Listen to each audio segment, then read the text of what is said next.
Hello everyone. Class हम topic start करने जा रहे हैं अनएम्प्लॉयमेंट का। What is meant by unemployment?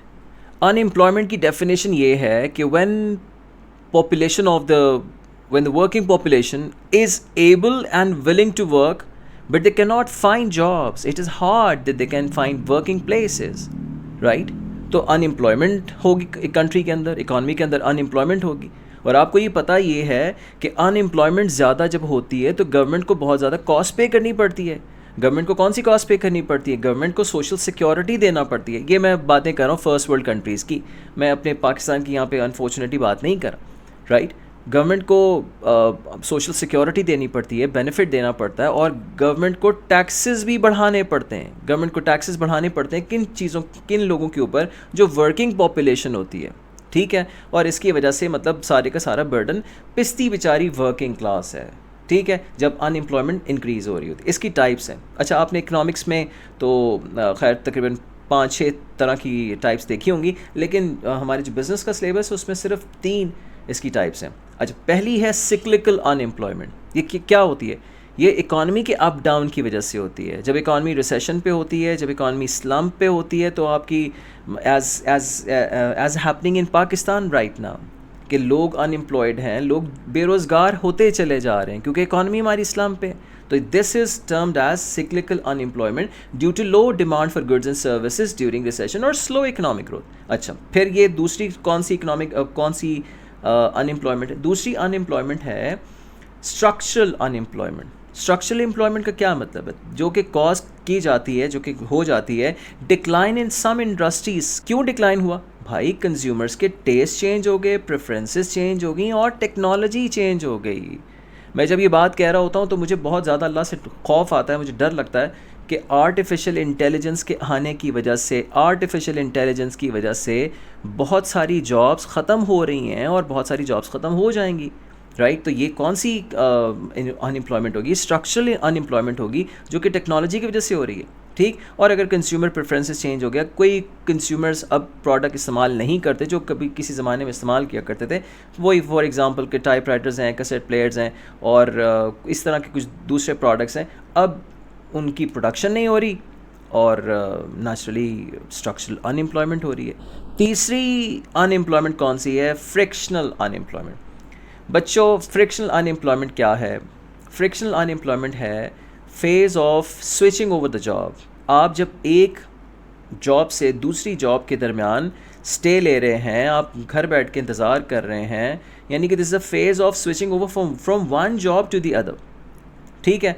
अच्छा, मैं जब भी मैंने इस टॉपिक को पढ़ाया, मैंने बच्चों से ये कहा कि जब आप इंटर्नशिप कर रहे होंगे, जब आप जॉब कर रहे होंगे, तो ये नेचुरल है ये बात कि कभी कभार आपकी बॉस से अनबन हो जाए, कभी आपकी बॉस से बिल्कुल ही बॉस जहर की शीशी लगेगा, आपको पॉइज़न की शीशी लगना शुरू हो जाएगा। लेकिन पॉइज़न की शीशी को आप छोड़ के नहीं जाएंगे, आप घर नहीं बैठेंगे और फिर आप दूसरी जगह ट्राई कर रहे हैं। इसकी वजह से क्या चीज़ होगी? इसकी वजह से बार्गेन पावर आपकी डिक्रीज़ हो जाएगी। बार्गेन पावर क्या होती है? ये मैं बात सिलेबस से हट के बता रहा हूँ थोड़ी सी, कि मैं बस आपको एडवाइस कर रहा हूँ कि बार्गेन पावर क्या होती है। बार्गेन पावर ये होती है कि आप जॉब पे बैठे हुए, दूसरी जॉब आप अप्लाई किया और उसने आपसे पूछा कि आपकी व्हाट आर यू एक्सपेक्टेशंस। तो आपने कहा कि फॉर इंस्टेंस मैं 2.5 लाख रुपए तो मैं 1.5 लाख पे मैं हूँ और 1 लाख रुपए के लिए तो मैं जंप लूँगा, तो मुझे 2.5 लाख रुपए लेने।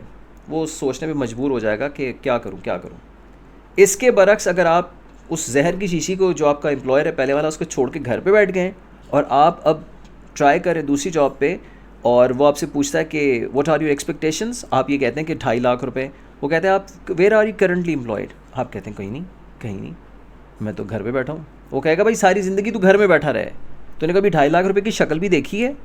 तो आपकी क्या चीज़ लूज़ होती है? बार्गेन पावर लूज़ होती है। आपको मैं एडवाइस कर रहा हूँ कि आपको बॉस जितना मर्ज़ी बुरा लग रहा हो, आप जॉब नहीं छोड़िएगा। आप आर्टिकलशिप, इंटर्नशिप, जो भी what ever capacity you working in, आप जॉब छोड़ के घर पे नहीं बैठेंगे क्योंकि आपकी बार्गेनिंग पावर लूज़ होगी। अच्छा, कॉस्ट ऑफ अनएम्प्लॉयमेंट, ये क्या चीज़ होती है? मैंने आपको बताया कि अगर इकॉनमी का आउटपुट कम हो जाएगा, राइट, लोगों का स्टैंडर्ड ऑफ लिविंग कम हो जाएगा। आउटपुट कैसे कम होगा? क्योंकि इंसान लोगों से ही काम करवा रहा है ना, तो लोग जब काम नहीं कर रहे, लोग अनएम्प्लॉयड हैं, तो आपकी एग्रीगेट डिमांड कम हो रही है और आपकी ओवरऑल प्रोडक्शन कम हो रही है।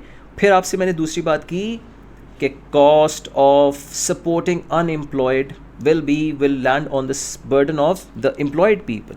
ये इसका खमियाजा किसको भुगतना पड़ेगा, इसकी कॉस्ट किसको पे करनी पड़ेगी? तो इसकी कॉस्ट नेचुरल सी बात है कि जो टैक्सेस पे करने पड़ेंगे वर्किंग पॉपुलेशन को, तो उसकी वजह से उनके ऊपर बर्डन आएगा। और high unemployment leads to social problems. तो ये तो इस चीज़ का तो हमें बहुत अच्छी तरह पता है कि हर थोड़े दिन के बाद अगर कोई फॉर इंस्टेंस किसी का फ़ोन छिन रहा होता है, किसी के ख्यालों की तबीयत ज़िंदा हो रही होती है, आप रोड पे चलते जा रहे हो और पीछे से आ जाता है कि भाई चलो निकाल दो सब कुछ, तो आप ये कहते हैं भाई मेरा मोबाइल भी ले लो और ये पैसे भी ले लो, लेकिन मुझे कुछ नहीं कहना, ठीक है। और there will be reduced incomes and lower standard of living. तो ये इसके बेनिफिट, ये इसके ड्रॉबैक्स हैं। और impact of unemployment on business activity क्या होगा कि रिड्यूस इनकम लेवल है तो रिड्यूस डिमांड फॉर प्रोडक्ट्स भी होगी। नेचुरली प्रोडक्ट की डिमांड हो ही नहीं रही होगी कि जब आपकी इकॉनमी के अंदर वैसे ही एक बिल्कुल डेडलॉक लगा हुआ है। अच्छा, एक बात ये कह रहा है कि it is easier to recruit new employees as more people available for each vacancy. Unemployment जगह जगह फैली हुई है।